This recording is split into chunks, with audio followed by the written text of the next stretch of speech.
Knievel came to court accompanied by his attorney and his attorney. 38-year-old daredevil faces charges of felony assault, Division 91.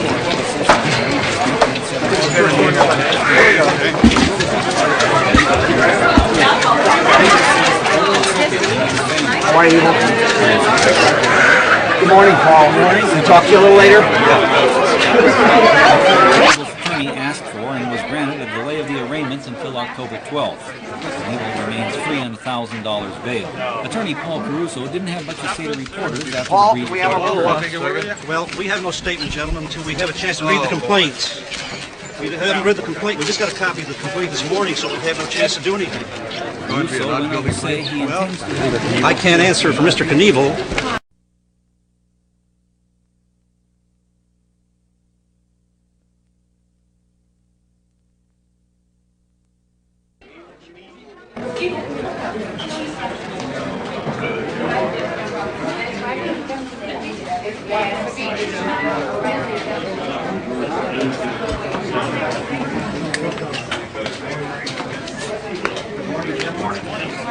How are you?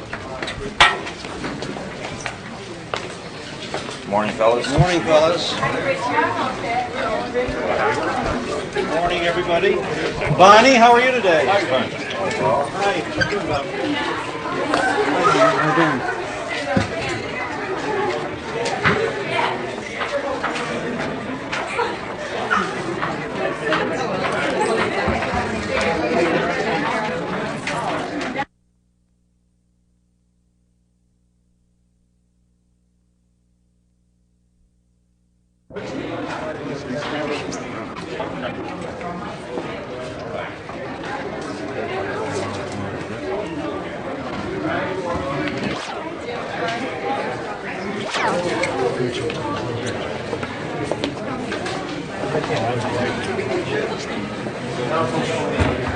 Yes, Artie.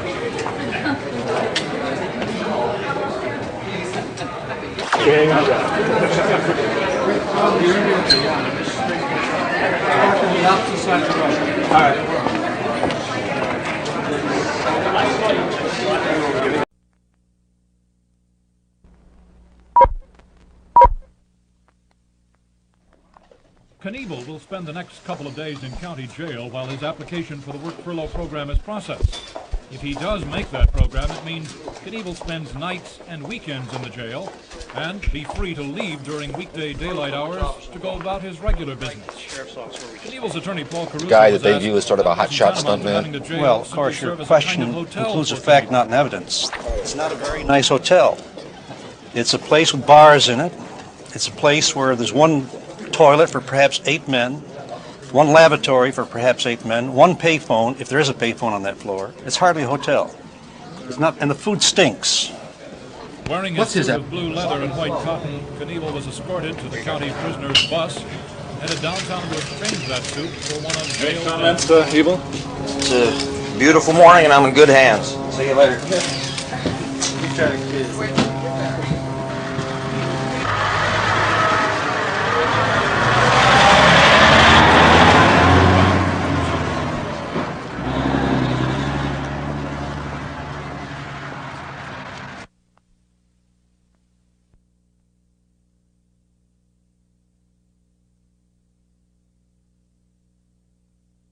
Knievel had no comment to newsmen today about the beating act of writer Sheldon Saltman, for which Knievel has been sentenced to jail. But last Friday, during the news conference announcing his jump from an airplane into a haystack, he had this to say. Lack of blood. I was a young kid. I lived in the neighborhood I lived in, the town I lived in. I used to have to not go to lawyers, but as a little boy, hit guys once in a while. I don't think it really matters what I did. I think it matters what I am. And kids are the most honest thing in the world. You can't fool them. If they don't like you, they'll tell you. If your breath smells bad, they'll tell you. If they don't like the kind of a bicycle you ride, they'll tell you. And there's one thing you can't fool, and that's children. The other's truck drivers, the other's dogs. They can smell you when you're wrong. So I didn't do what I did in the case that I did it to offer advice to youngsters. I did in the case what I did to offer advice and live with myself. I don't have anything else to say about it. Nothing. Nothing. I have nothing else to say about it.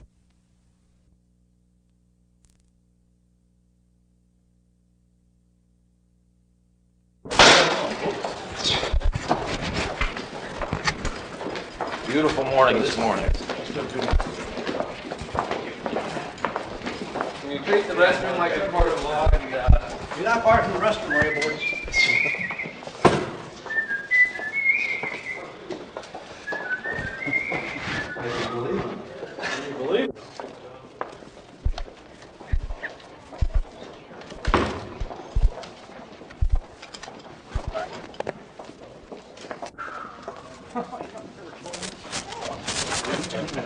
That's what I thought.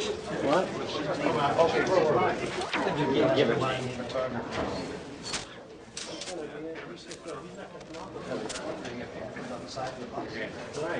Oh, yeah.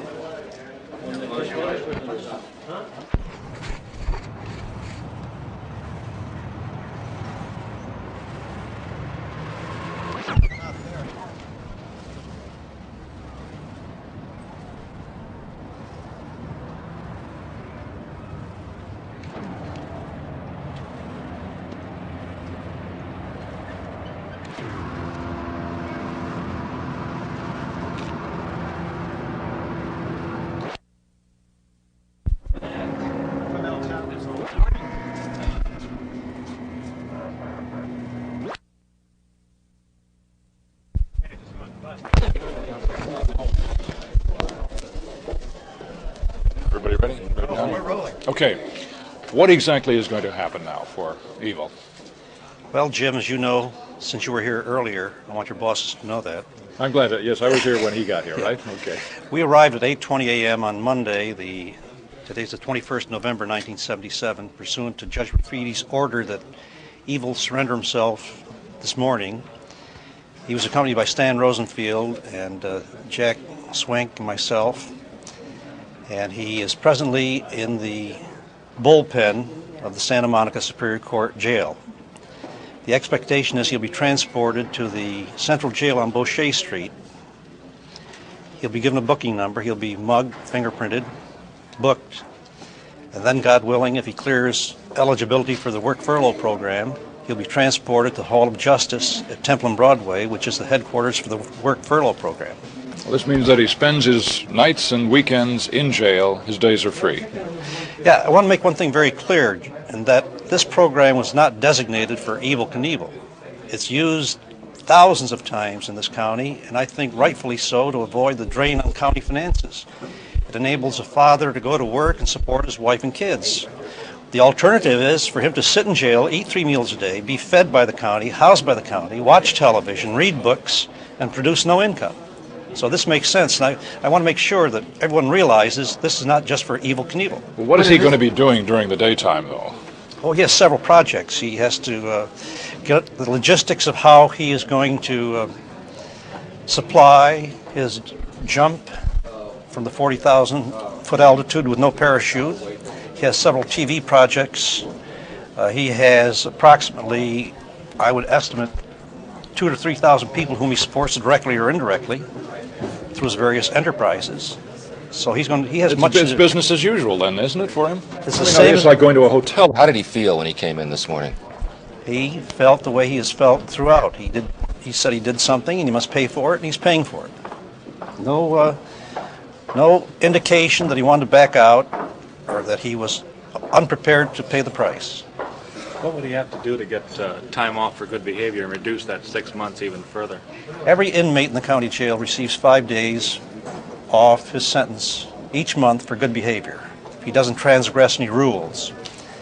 There are other devices with which I'm not intimate or familiar concerning blood donation, working in the hospital, and other factors.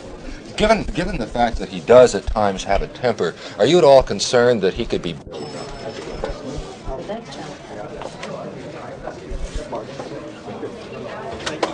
They're going to be on TV today?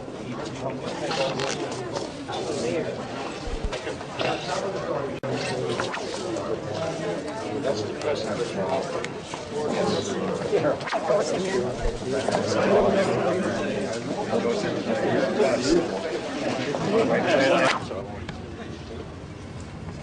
so it's good. Rick, you can lock that door and we'll put him in the right where you're at. Excuse me.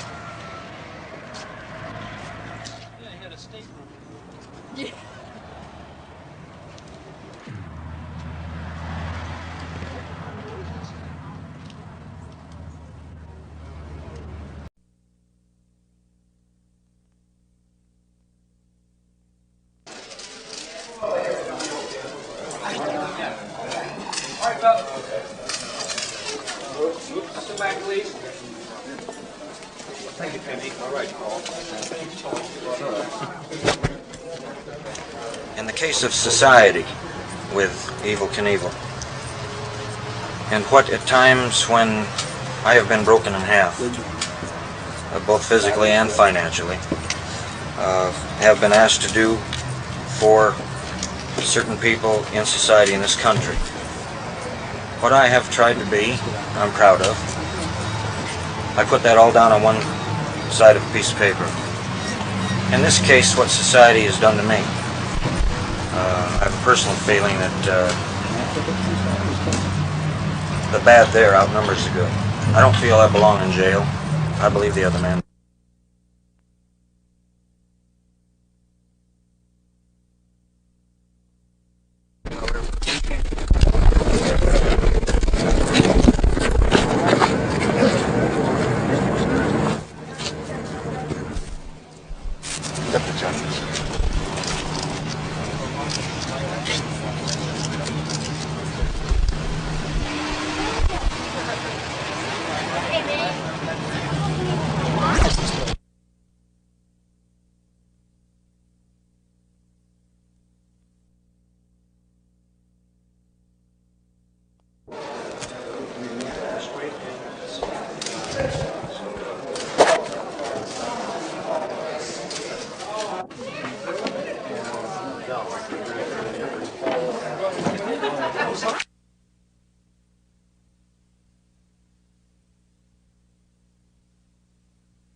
Keep an eye open for you.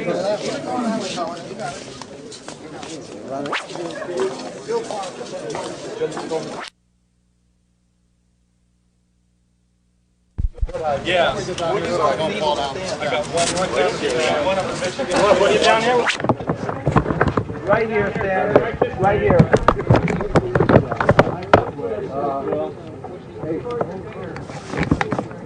Maybe we've heard to make a statement. Well, I think that I have got to make an honest statement and say that according to the laws of society, not necessarily always thinking that the laws of society are right, that Judge Rafeedie is a fair judge and a good man. I, all through my life, make a judgment of people and instances and events. When I judge a person, I try to put down all the good things on one side of a piece of paper that person has been to me, and then I turn the paper over and put down all the bad, and then I weigh the two. Usually the good outnumber the bad, and I can forget whatever hostilities or animosities I might have towards that particular person. In the case of the man who I had the incident with, it didn't work out that way. You're going to have to file bankruptcy now because you refused a stay of your sentence. I will fight in every way that I can and do everything that I can to protect those financially who have entrusted and put their faith in me all through these years. How serious is your financial predicament? Oh, not much. It amounts to about $6 million. Something that Rockefeller could take care of easily. Do you agree with reports that say your national image has been tarnished, the Evel Knievel dolls are not selling? What's been the far-reaching effect of that incident? I think that those of you who are responsible people all know the real truth about my image and what I am. I've always had a feeling and sincere conviction to myself that if a man really amounts to anything, he does not need to go around patting himself on the back nor telling everyone about it. The people will know. Mr. Knievel, I have nothing else. Are you canceling your jump from the airplane because of this? Still going on?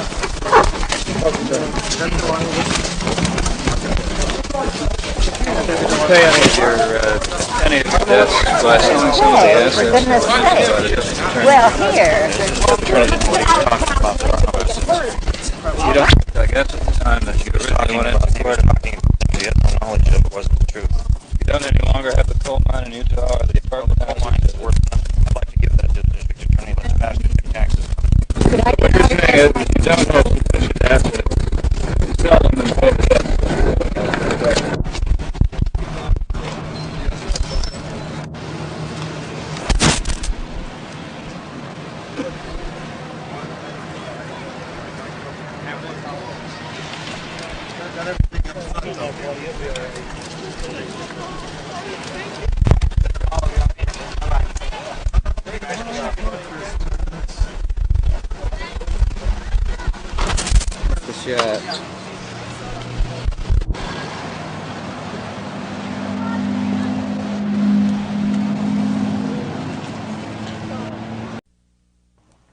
Judge Edward Rafeedie ordered that Evel Knievel not be paroled and not be reinstated in the work furlough program. In a stern and forceful reprimand from the bench, Judge Rafeedie told Knievel, "Your PR pipe dreams, autographed photos, and limousines have caused irreparable harm to the work furlough program."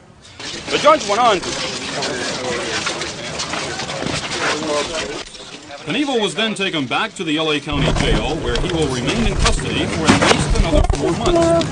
That represents a major victory for the assistant DA who was handling the case, even though the defense is considering appealing Judge Rafeedie's ruling. Are you satisfied with What happened today? the end result was appropriate, that he's going to serve the rest of his time in jail? Yes. As the judge left the bench, Evel stood up and said, "Judge Rafeedie, thank you, sir." What could have happened? It could have been much worse today. Oh, he could have sent Evel Knievel to state prison for 4 years today. That's what he could have done. So what he said is he gave you what Judge Rafeedie said in effect is, I gave you a chance. As far as I'm concerned, you didn't take advantage of it. So now you go back and be a jailbird for the remainder of the 6 months, which with good time off, he was sentenced, I believe, November 14th. With good time, 5 days a month, he should be out fairly soon. What about Judge Rafeedie's contention that Mr. Knievel has done irreparable damage to the work furlough program by his actions?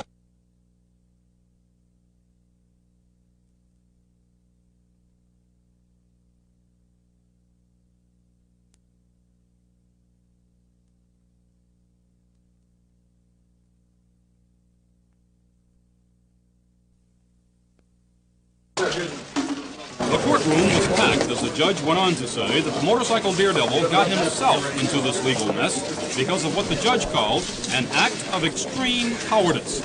He ordered Knievel to serve the remainder of his 6-month sentence as a full-time prisoner, adding, "I don't want to hear about this case anymore.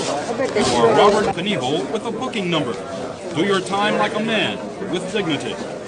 Before he was escorted back to jail, Knievel spoke Yes, I'll briefly make a with statement to you. Okay. As of this day, Judge Rafeedie made it very clear that I was receiving no special treatment and that I would serve my jail term as sentenced with no work furlough. This is the way it should be.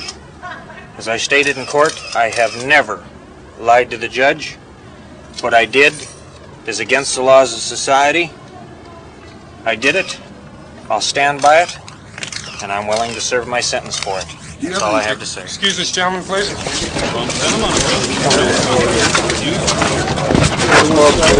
Have a nice day, fellas.